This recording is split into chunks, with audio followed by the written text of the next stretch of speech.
bloques la presentación, pero voy a pasar deprisa. Le di muchas vueltas en qué orden colocarlo y voy a empezar pues por incidir un poquito en lo que presentaron los compañeros, que es con la ficha país, que no quiero parar en ella, pero sí para contextualizar un poquito. Colombia es un país que está en crecimiento. Bueno, la jornada es Colombia-Perú, voy a ser políticamente correcto. Nosotros tenemos empresas constituidas de norte a sur: México, Panamá, Colombia, Perú, Uruguay. Y aparte de proyectos ahí, pues estamos implantados. O sea, ese es otro de los temas. Hay que discernir primero entre exportar e implantarse, que no tiene nada que ver, y podemos hablar un poco cuál ha sido nuestro recorrido, con qué idea fuimos y que no es exactamente con la que estamos ahora. Yo creo que eso también puede ser interesante contarlo. Y la otra gran diferencia es que, bueno, los servicios no tienen mucho que ver, iba a decir nada, no tienen mucho que ver con los productos. Cada uno creemos que nuestro ombligo es el más complicado, entonces los servicios son más intangibles y ahí no valen las ayudas de contenedor, de aranceles, que son las que habitualmente hay. En cuanto a los dos países, nosotros estamos fuertes, tenemos en torno a 30 y algo personas implantadas en las oficinas de Colombia. No así en Perú. En Perú hemos hecho pocos proyectos y estamos pues pensando en cerrar la sucursal por las razones que hablabais antes. O sea, es un país con mucha corrupción de arriba abajo, entonces eso no jugamos y hasta ahí. Entonces no nos gusta Perú, no nos gusta Perú. Y lo lamento si hay alguno que le gusta. Colombia, por contextualizar, aparte de las cifras que dieron antes los compañeros, estaba ahí la ficha de ICER, bueno, que es la última, que es de abril del 17, y hay un dato de infraestructuras, que es el sector que, bueno, es una consultora de ingeniería de obra civil, transportes, agua, medio ambiente, desarrollo urbano. Para los próximos años se espera inversiones superiores a los 35.000 millones de dólares. Es un dato ahí de ICES. Bueno, luego pondré una diapositiva de Fuentes del ANI, que es la Agencia Nacional de Infraestructuras. Tiene en curso ya obras por 11.500 millones de dólares ahora mismo. Por ejemplo, es un dato de una jornada justo antes del verano en Madrid de la Alianza del Pacífico. Estaban todos los embajadores de los 4 países. Y bueno, y de esos pues nosotros estamos participando en torno a 3.000 millones de dólares en proyectos cuya inversión total es unos 3.000 millones de dólares, o sea, un 25% de lo que tiene el año, que es una cifra pues muy relevante, un poco para contextualizar. Estos datos salieron, pero bueno, eso, tenemos como 2,5 veces la superficie. Colombia tiene 2,5 veces la superficie, o 2,25 veces la superficie de España, más o menos la misma población, el PIB, lo que hablamos, como una quinta parte, y el tema de la red viaria, que es importante eso también para este dato para los que vendéis productos. El precio al final del producto es el precio en proximidad al consumidor, y en Colombia hay un déficit de infraestructura terrible. O sea, la red viaria pavimentada es la quinta parte de la de España, siendo un país que tiene más del doble de superficie. Es verdad que si conocéis el mapa de Colombia, desde la cordillera hacia el interior, pues es que la zona llana pues está totalmente despoblado, y eso estamos hablando pues de casi 2/3 de la superficie del país. Y lo otro tiene una orografía endiablada, tanto geomorfológicamente, o sea, en cuanto a forma, en cuanto a topografía, como en cuanto a su origen geológico, que son montañas jóvenes. Entonces pues tienen pues arriba derrumbes y abajo pues también la caída de los derrumbes e inundaciones, y eso complica mucho. Y la red viaria, y entonces tiene la quinta parte de red viaria pavimentada y dividido por 11 la red viaria total de España.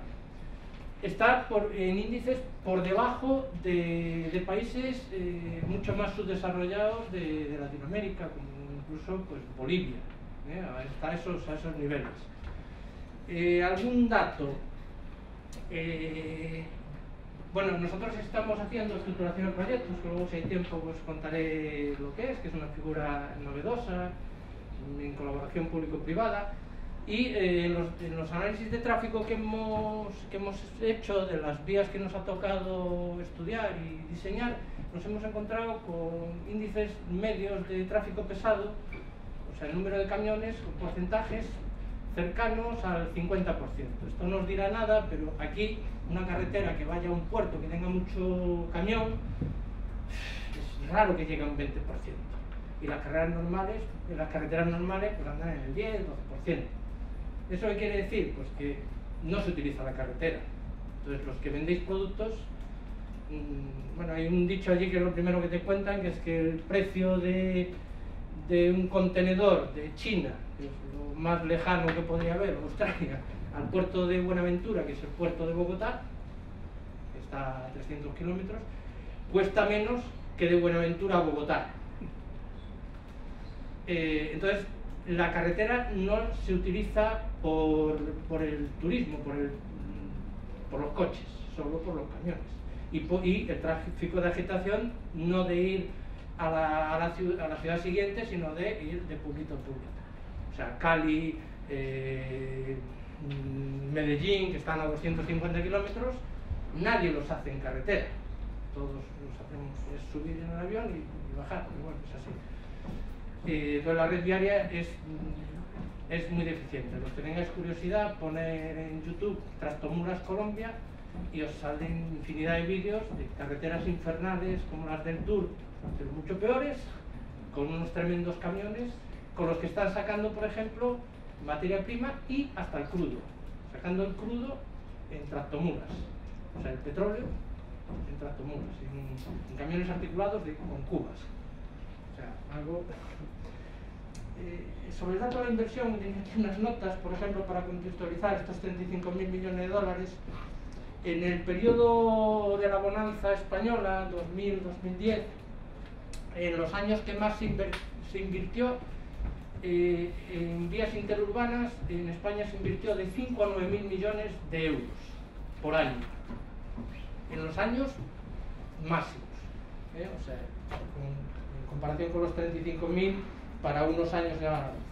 Y el techo de todas las administraciones públicas en España del año que más invirtió fueron 25.000, o sea que hay una demanda de infraestructuras muy importante. Y eso, y ahora mismo hay 11.300 millones de dólares, estoy mezclando dólares y euros, pero bueno, números así gordos pues da prácticamente igual, ¿no? Entonces eso por contextualizar. Esto que tiene que ver mucho en el sector nuestro, pero ahora aplicando un poquito a los que vendéis productos, este es las causas del rezago, de hecho está escrito en colombiano, porque tenemos el mismo idioma, pero bueno, del retraso en infraestructura vial y los objetivos del plan de infraestructuras ya del gobierno anterior, del gobierno Santos. Pues mira, lo que os hablaba, una orografía endiablada en el tercio del país que da hacia el Pacífico, que es el que está poblado, y una geomorfología muy complicada, muy complicada. Uno de los últimos proyectos que hicimos eran 60 kilómetros de autopista diseñados para velocidad media 80, que eso aquí no se nos ocurre, doble calzada y calzadas separadas, ¿cierto?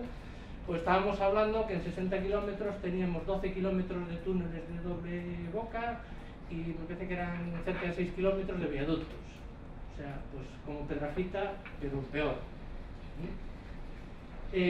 Otro de los temas es el conflicto armado. Y es también a su vez uno de los objetivos. ¿Sí? El tema de la guerrilla, de las FARC y tal, pues provocó que la gente se fuera a las ciudades y dejara el campo de una manera muy masiva. Lo que sucedió en España en los años 60 por razones económicas, pues ahí aparte por razones económicas, pues por el tema del conflicto armado. Y luego pues unas bajas inversiones en obra pública históricas. que no hacen estar eso a nivel de los países de menor infraestructura de toda Latinoamérica, no acorde al nivel que tiene el país, pues, dentro de lo que es Latinoamérica, pues, de un nivel medio casi alto, el segundo escalón, pues, de los PIB de Chile, México, Uruguay. Objetivos del plan de infraestructura, pues repercutir en el crecimiento económico de todo el país, reducir los costes logísticos, que eso afecta a los que vendéis servicios, lo que hablábamos, y aumentar la productividad del país. O sea, tienen esos 2/3 del país sin explotar, que es donde está toda la materia prima y un potencial agropecuario espectacular, que lo tienen no vale nada lo que hay allí, o vale está totalmente condicionado su valor, porque el valor es valor en puerto, o valor en la población que lo consume o que lo utiliza. Y luego, en el segundo bloque, unido a la integración subnacional, o sea, una carretera estrecha, corredoras nuestras, encima sin asfaltar, asfaltada, al final es igual, te cortan un árbol, ya está cortada y ya estás asfaltado. Si hay autopistas, pues entonces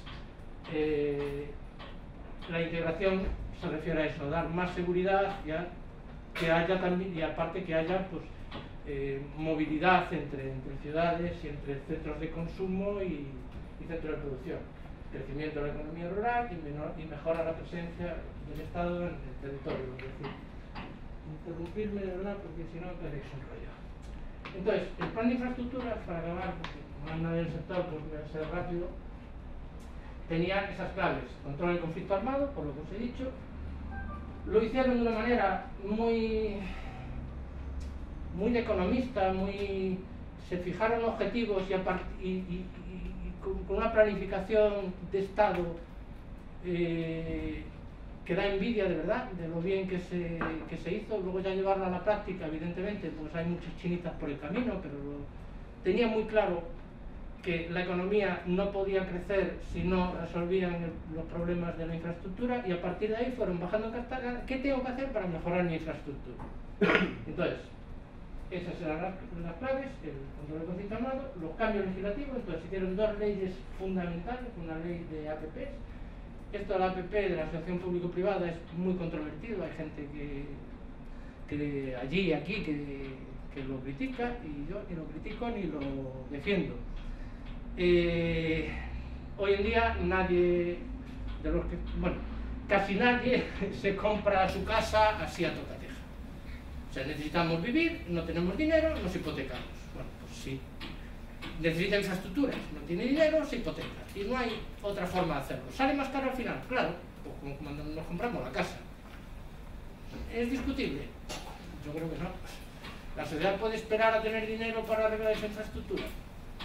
Si no puede esperar, tiene que hacerlo así, no hay otra manera de hacerlo. Entonces, sacaron una ley de asociación público-privada muy eficiente, hicieron una empresa pública de capital totalmente público, pero que funcionaba como empresa privada, que la dirigió una persona muy controvertida que venía del sector privado de Baker McKenzie, y bueno, y le dio un empujón muy importante, y una ley de infraestructura. Todo ello, pues, años 2012-2013. Nosotros llegamos a Colombia en 2012. O sea, bueno, llegamos, tuvimos los primeros contratos. Estamos ahí en 2010. Vamos a hablar también un poco de esos ciclos, de cómo se entra y cuánto dura. Articulación de procedimientos de colaboración con el sector privado. O sea, había un problema, escasez desde el punto de superación de la limitación de la oferta. O sea, un país que no había hecho infraestructura no tenía capacidad para hacer infraestructura. Entonces nos recibieron con todos los rechazos del sector privado nacional, tanto de ingenierías como de constructoras y concesionarias, pero el gobierno claramente con los brazos abiertos, porque sabía que lo que tenía que hacer no podía hacerlo con su oferta de servicios. Tanto en la fase de construcción y operación, o sea, constructoras y concesionarias, como las fases de planificación, estructuración, que es lo que hemos hecho nosotros. O sea, nosotros somos ingeniería y ahí nos hemos posicionado como líderes en la estructuración. ¿Qué es estructuración? Pues un servicio que se está prestando bastante en Latinoamérica y donde más descentralizado, donde más apoya el sector privado es en Colombia, en el que estamos siendo uno de los líderes, que consiste en ayudar a la administración pública a poner en el mercado concesiones de infraestructuras. ¿En qué consiste el trabajo? Pues consiste en hacer los estudios de ingeniería clásicos, estudios de tráfico, diseños, las curvas, los puentes, los túneles, esas cositas, tonterías que hacemos nosotros, los chicos y chicas. Pero no solo eso, y ahí está un poco la novedad, sino que normalmente se llama estructuraciones integrales, sino que es hacer el modelo económico financiero, o sea, definir, pues ahora estamos con toda una red viaria en la zona del Valle del Cauca, que es una zona más complicadas en la época final de la guerrilla, y ahora pues a ver, parece que empieza a haber un pequeño repunte, tenemos alguna anécdota por ahí, pero bueno, es un país que cada vez, hasta ahora por lo menos, iba mejorando en seguridad, y yo me muevo por Bogotá sin ningún problema. No puedo decir lo mismo de México, donde cada vez me muevo también sin ningún problema, pero cada vez está empeorando la seguridad, y hasta ahora estaba mejorando. Y eso, por ejemplo, aquí ahora en el Valle del Cauca estamos estructurando, creo que son 700 algo kilómetros carreteros. Nos dan una red viaria y tenemos que, aparte de hacer esos estudios técnicos, tenemos que definir paquetes funcionales, unidades funcionales, le llaman ellos, o sea que son dividir en paquetes que son susceptibles de sacar a concesión pública y susceptibles de que haya interesados en pujar por esa concesión pública, y hacer los modelos económicos financieros de cada uno de los paquetes, que pueden ser cómo recupera el privado el dinero que invierte en la construcción y en la mejora, pues a través de peajes, normalmente mixto, porque como hay poco tráfico de momento, se prevé que crezca, pues normalmente es mixto, es parte con peajes y parte pues con pago por uso, o sea, le pagan por tener a disposición pública la infraestructura. En Galicia tenemos modelos de concesión clásica, que son los que pagamos peajes, y tenemos algún modelo también de concesión de pago por uso, como es la LIN Ourense, que no pagamos cuando pasamos, pero pagamos con los impuestos porque lo paga la administración pública. Pues es eso. Y estos suelen ser mixtos, que un mismo tramo recibe ingresos de las dos maneras. Y a su vez hacemos los pliegos, o sea, los documentos para licitación, y colaboramos con la administración de carreteras, por llamarlo de alguna manera, con los otros organismos públicos que son necesarios para sacar adelante el proyecto, pues medio ambiente, defensa, aguas, todos los trámites del Ministerio de Hacienda, que es el fortalecimiento institucional. Y todavía más novedoso, que es que solamente pasa en Colombia, perdón, la promoción internacional ante constructoras, concesionarias e inversionistas, o sea, que era lo que te comentaba en la pausa del café a ti. O sea, nosotros ahí tenemos un mandato, o sea, cobramos por los trabajos técnico-económicos financieros, un fijo, según vamos entregando, conforme a los entregables, y luego tenemos unos bonus, unos variables, comisiones de éxito, que llaman allí, cuando se adjudican esas concesiones. Con lo cual es una apuesta pues, por el mercado total. De manera que nosotros tenemos mandato de la administración pública para buscar inversores interesados en poner su dinero. Lo estamos haciendo tanto en carreteras como en edificios públicos. Y, por ejemplo, uno de los últimos ya le han dado una vuelta más, y no es solo cuando se adjudica, sino que esa comisión de éxito, y ya no me extiendo más porque es demasiado específico, pero le han dado mucho a la cabeza y lo han hecho muy bien.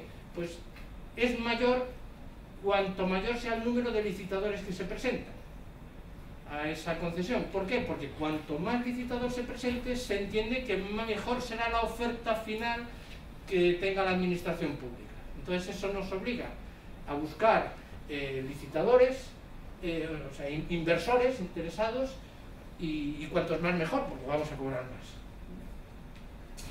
Bueno, superación de la limitación de la oferta, pues una manera de, no tenían capacidad para hacerlo, pues una manera inteligente de hacerlo, y de hacerlo en poco tiempo además. Y superaciones de las limitaciones de financiación, porque así estamos ayudando al gobierno a buscar, hemos hecho rondas pues, con el presidente y con el ministro por Europa y por Latinoamérica en búsqueda de financiadores, aparte de después de nosotros los me he extendido mucho, pero esto es de unas jornadas fusilado de unas jornadas de la Alianza del Pacífico que fue junio. Hay un total ahí de solo son la ANI, que es la Agencia Nacional de Infraestructura, o sea, no es el ministerio, pero bueno, porque es la empresa pública, y que suman 11.300 millones de dólares. Los que están con letra en rojo, en eso está participando ICEASA, que son como un 25%, unos 3.000 millones de dólares. O sea, somos un actor importante en el país. Empezamos hace 4 días y con una mano delante y otra detrás. Ahora hablamos muy rapidito del ombligo. ¿Quiénes somos? Pues ICEASA es una consultora de ingeniería, en el 85. Yo me incorporé un par de años después, un año y medio después. Tenemos ingeniería, edificación, urbanismo, medio ambiente, llevamos más de 2.000 proyectos.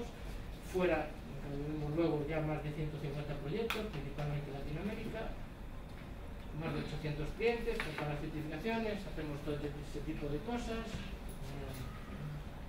mucho.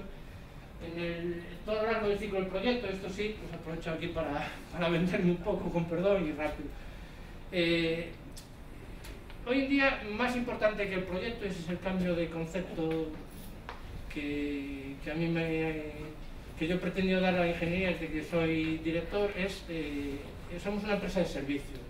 Un proyecto no vale de nada si al final te lo hacen, te hacen el mejor proyecto del mundo, lo colocas en una estantería o se lo das al cliente para que luego él se busque la vida o para poder abrir su fábrica o para poder construir su vivienda unifamiliar y sacar la licencia de obra, licencia de ocupación. Bueno.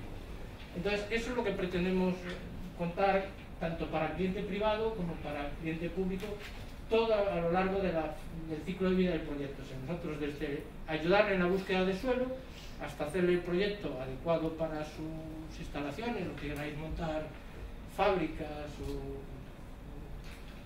centros de producción o de trabajo. Y luego, pues, no solo el diseño, sino las tramitaciones hasta llegar pues, a que podáis operar en ese centro de trabajo. Y bueno, esto, pues, sí, alguna cosita. Nosotros salimos pensando salimos en la crisis, la historia de la internacionalización de ICEASA, voy a hablar luego de ella muy rápido. Salimos a mitad de 2010, hice yo era director de ICEASA y hice el primer viaje a Latinoamérica, fue Santiago de Chile, Lima, pues con la Cámara de Comercio de Santiago, Fernando Persona, ese fue mi bautismo de Latinoamérica de trabajo, pues conscientes de lo que se nos venía encima, mitad del 2010,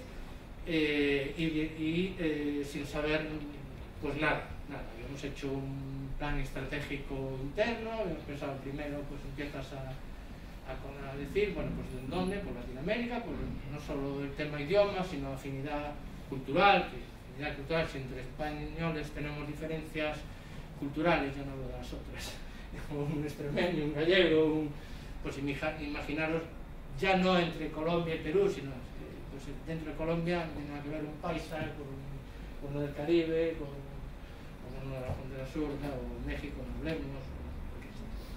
Entonces nosotros la salida fue vamos a buscar trabajo, vamos a traer trabajo para producir aquí, porque teníamos pues mucha capacidad de producción, éramos muy eficientes y eso que era una ventaja era nuestro principal inconveniente, porque teníamos toda la capacidad de producción parada, nos deshacíamos de ella y cerrábamos o casi, o nos dedicábamos a vender, a hacer eso fuera.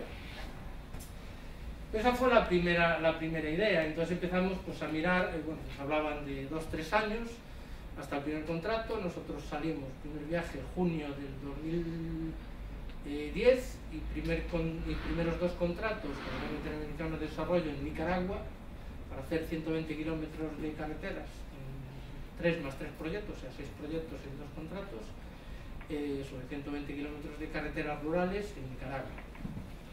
En noviembre del 2011, o sea, menos de año y medio después de haber salido. En 2012 tuvimos ya casi un 70% de contratación internacional, y desde aquella, pues algún año hemos superado el 90% y la media estamos superando desde el 2012 inclusive el 75% de contratación internacional.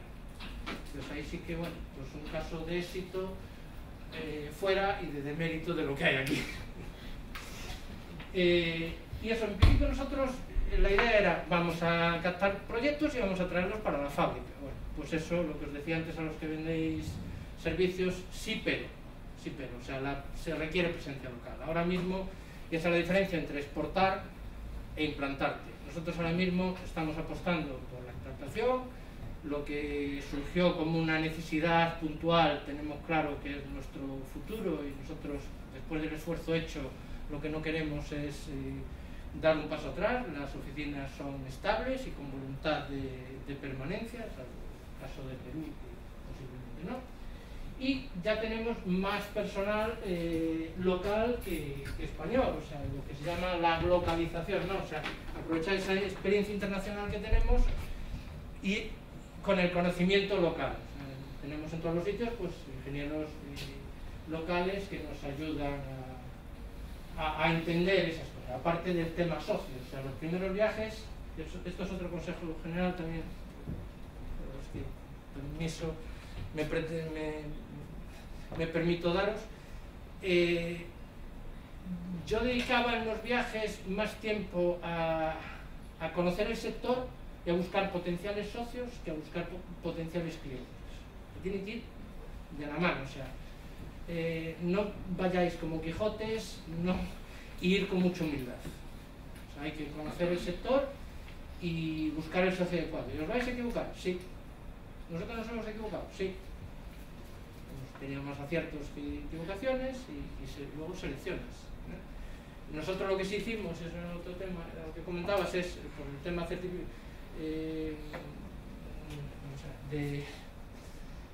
de homologaciones. Bueno, en nuestro caso no son homologaciones de productos, en nuestro caso son las certificaciones necesarias para poder vender en cada país. Bueno, pues eso evidentemente tiene que ser previo. Y eso lo hemos hecho como ICEASA. Luego sí que hacemos joint ventures, UTES, consorcios para un proyecto concreto. Pero todas las sociedades allí son 100% ICEASA. No estamos en Brasil, porque es imposible con ese modelo. Entonces, pues no estamos en Brasil. No.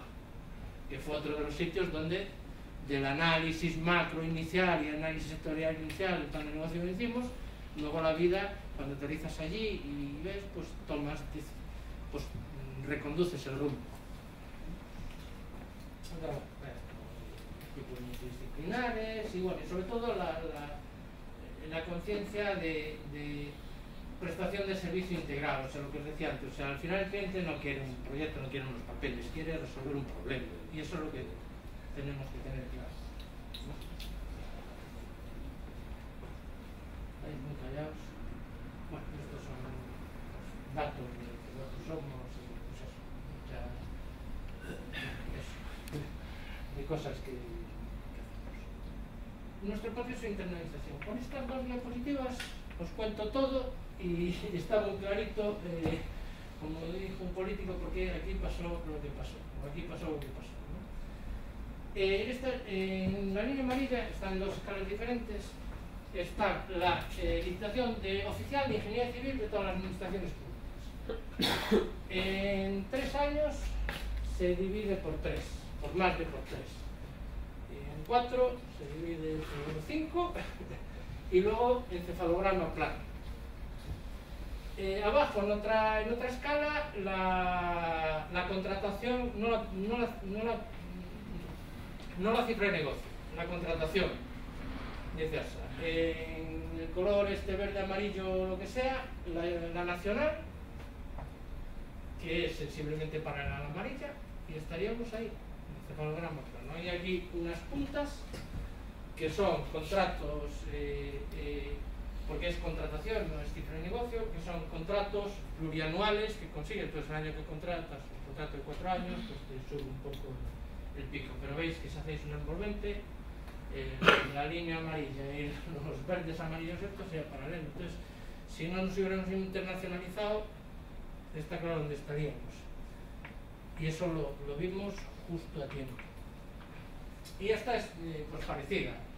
Esta es con la cifra de negocio. La cifra de negocio es más estable. Nosotros aquí, bueno, yo tomo la dirección de ICEASA a principios de 2007, estábamos ya empezando a dar, pero contratamos un proyecto importante en Portugal, entonces nos permitió llegar a 2011 con algo de gasolina y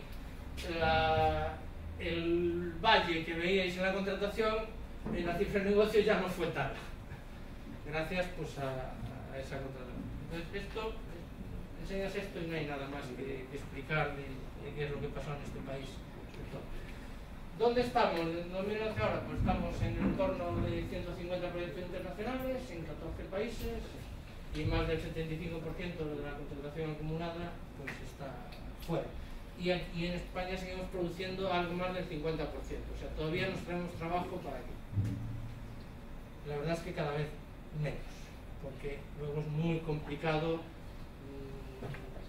esa inmediatez de respuesta que te requieren los clientes dar y luego ser competitivos, porque claro, nosotros cobramos en monedas locales y entonces todos los costes en euros pues nos perjudican bastante, aparte de los temas fiscales.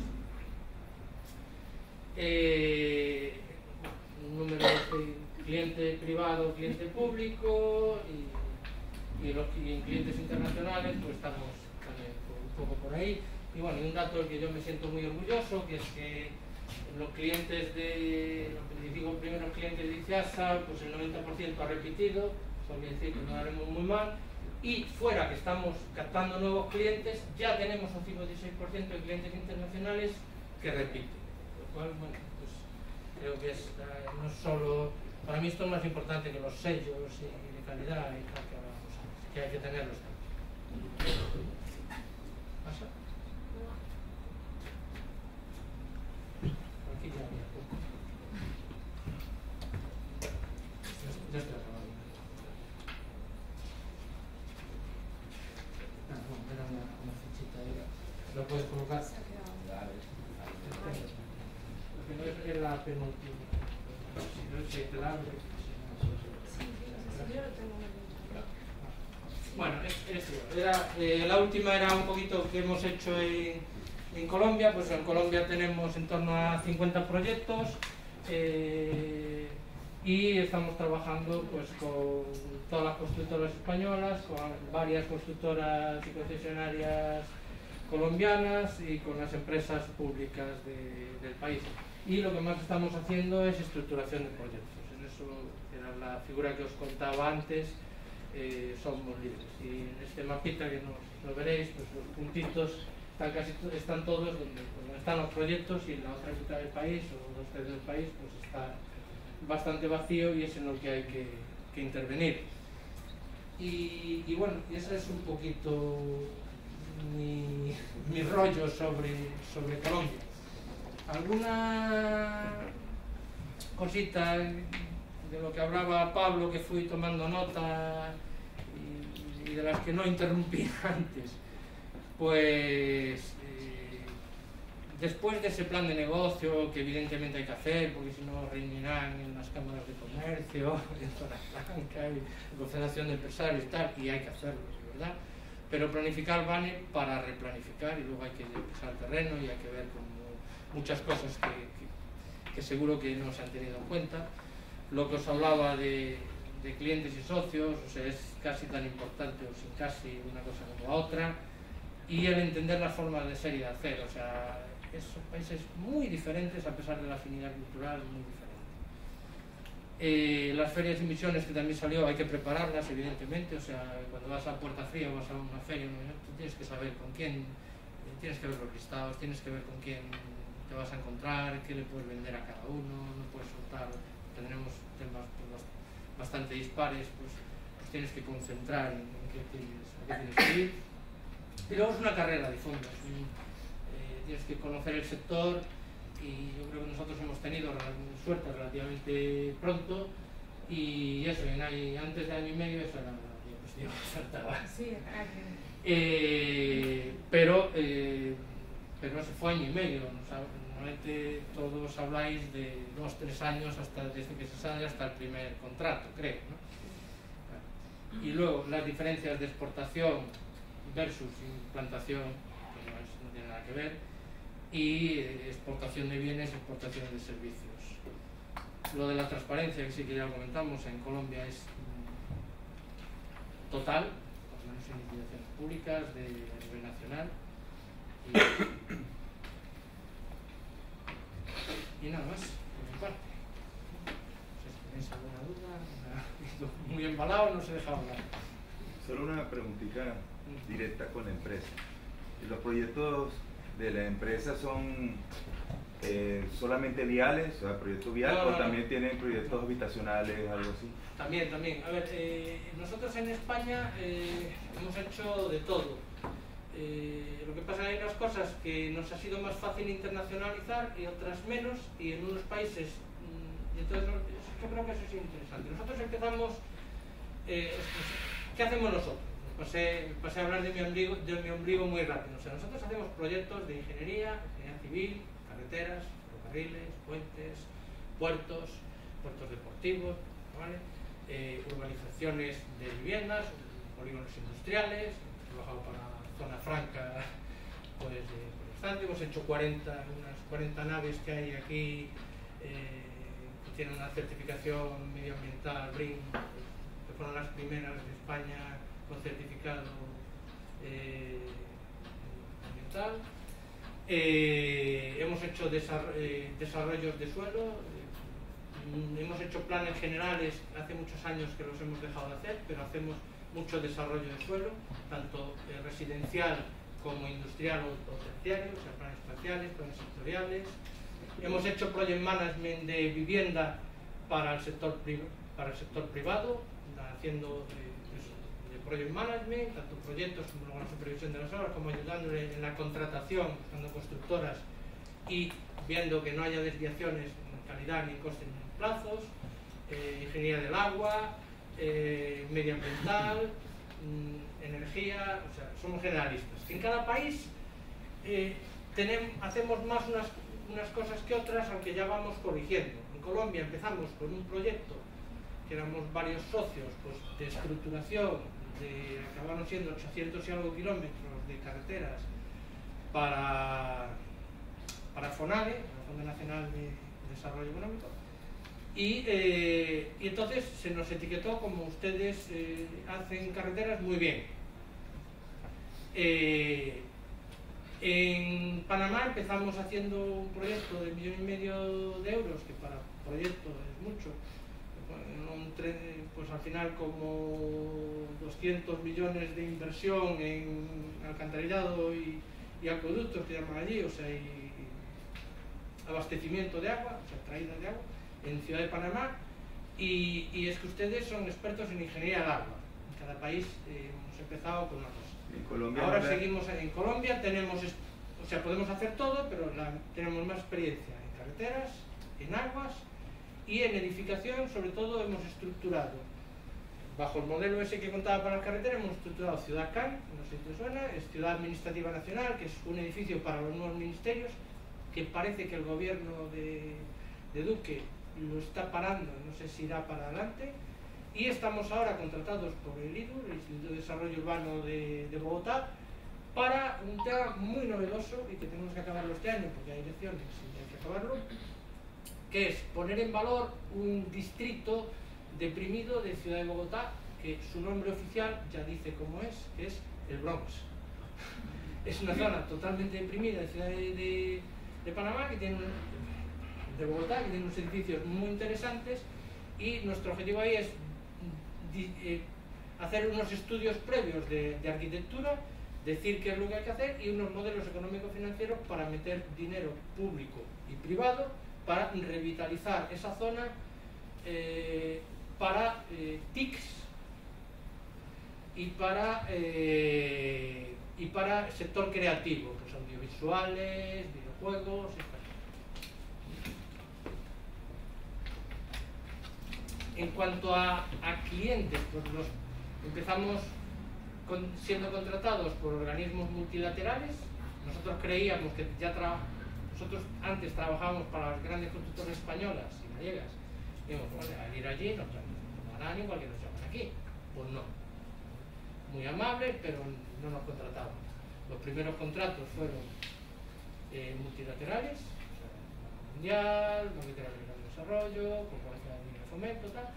Los siguientes, cuando ya te conocen, los ministerios, por llamarle de una manera, de los diferentes países, y solamente después, en tercer lugar, empiezan a ser las constructoras, a veces las españolas, y casi a veces, por ejemplo en Panamá empezamos antes con las latinoamericanas, porque vieron lo que hacían y vieron que le aportábamos valor.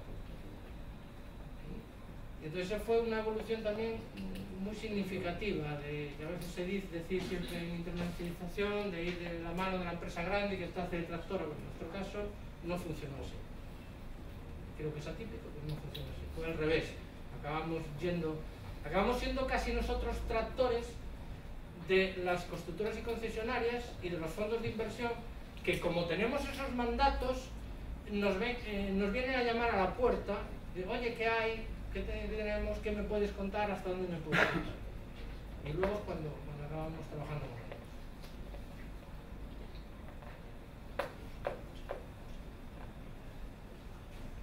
No sé si a los que vendéis productos he sido de mucha utilidad. Una pregunta. He oído que hace tiempo se estaba desarrollando las hidrovías, sobre todo en el río Magdalena. Sí. ¿Eso sigue adelante? ¿Está parado? A ver, es un potencial de transporte enorme. Río Magdalena en concreto estaba adjudicada la obra de dragado y de construcción de algunos embarcaderos a un consorcio o de manera única a Odebrecht, y con los problemas de corrupción de Odebrecht, que ahí parece ser que también había, ahí hay una corporación pública que es pues como las autoridades portuarias de aquí, que es así y tal, pues esa obra quedó paralizada. O sea, no se llegó a empezar, creo, pero es una herramienta de comunicación para las mercancías fundamental. En Colombia, por ejemplo, hemos hecho un anteproyecto y unos estudios para un área logística al borde del río Magdalena, cerca de Bogotá, y pues pensando pues eso, en una zona logística, un polígono industrial con puerto, ferrocarril con ferrocarril cerca y autopista cerca, para un privado que quiere pues, desarrollar un suelo allí al borde como uso logístico.